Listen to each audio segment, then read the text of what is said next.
Hey, what's up you guys, it's Dorothy and welcome back to my channel. In today's video, we're going to go into chapter 82 of The Murder House by James Patterson and David Ellis. So let's get right into this video. This video may contain sensitive topics and foul language. If you do not wish to continue, I suggest you click off the video now. You have been warned. Chapter 82, I pull my car into the lot at Ch82's diner and park around the back out of sight. There's only one other car in the lot, Justin's Jaguar. I walk in and find him behind the bar reading something on his laptop. I admit, one of the reasons I came here tonight was the small chance that I might run into Aiden Willis, who apparently spends a lot of nights at Ch82's drinking, but no luck. Justin is here alone. Hey there, he says when he looks up, not unhappy to see me. Slow night, I ask.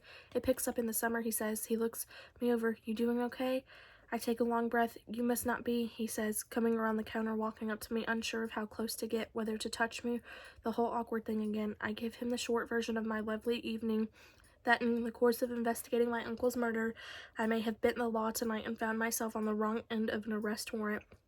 I don't know for a fact that I'm wanted for questioning, I say, or that an arrest warrant was issued, but my guess is they're looking for me. You need a place to stay, he says. You can't go home. Well, that's no problem. You can stay at my place. I have plenty of room. If you're sure it's not a bother, I say, technically you wouldn't be harboring a fugitive, but you might want to give this some thought. He thinks about it for a moment. I've always wanted to harbor a fugitive. I laugh in spite of the circumstances. He looks at the clock on the wall. It's 1:30 in the morning. Let's go, he says. Nobody's coming at this point. We take our own cars. I follow him into East Hampton, checking my mirrors all the times, feeling very conspicuous out here on Main Street at this hour. But I don't see any patrol cars. Justin has a house by the ocean, a beautiful 2-story cedar frame. I park my car next to his in the garage and he lowers the door, shielding my car from any inquisitive law enforcement. Inside, he leads me to a family room. What a place, clean and spacious and updated. He directs me to a couch that's more comfortable than my bed, perched next to a floor-to-ceiling window overlooking a large backyard. I sink into the couch exhausted. Next to me on the side table are 2 framed photographs of Justin as a child, the first with his mother and father at a Yankees game. Justin must have been, 4 or 5, all of them wearing Yankees caps, smiling for the camera. Justin looking like a miniature version of his father. The second, just the boy and his mother, when Justin is older, probably 10 or so, on the beach, the Atlantic Ocean as a backdrop. Nice family, I say. Yeah, Justin nods at the photographs. That's the last photo I have of my father. He died 2 days later. Crazy, right? Gosh, I'm sorry, I say. How did he die? Not to pry. No, that's okay, he waves me off. He had a brain aneurysm, healthy as a horse, worked out regularly, then all of a sudden he dropped dead. He just dropped. I'm so sorry. Yeah. Justin puts his hands on his hips. The truth, I don't even remember him. I was only 4. That's why I keep the photograph around. He waves his hand around the room, and that's how I have money. A healthy life insurance policy. Sure, he works his jaw. I'd give it all back to have a father. He claps his hand, shakes himself free of the memory. Now, Miss Murphy, have you eaten? Have I? Oh, listen, that's not... Did you eat, ma'am? It's a simple yes or no question.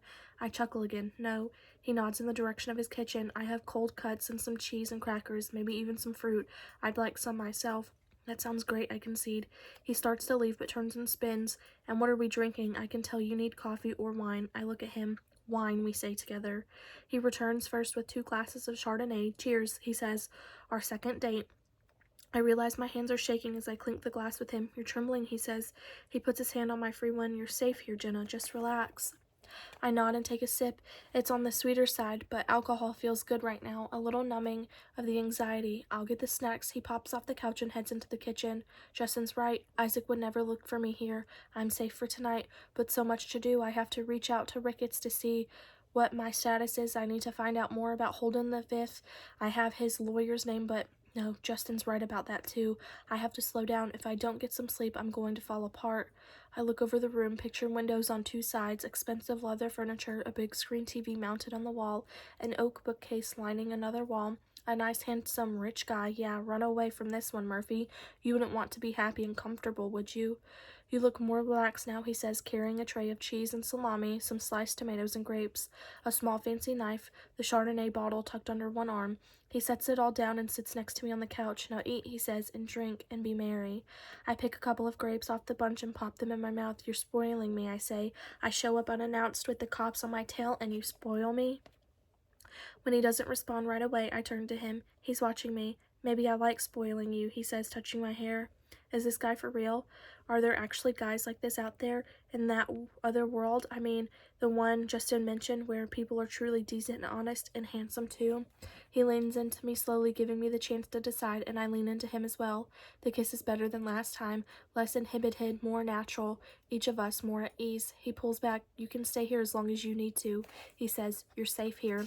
And then we both hear it, footsteps from a distance, from behind us outside, and then a piercing smash as something or someone comes crashing through the picture window. That is the end of this chapter. I will see you guys in the next video. Bye.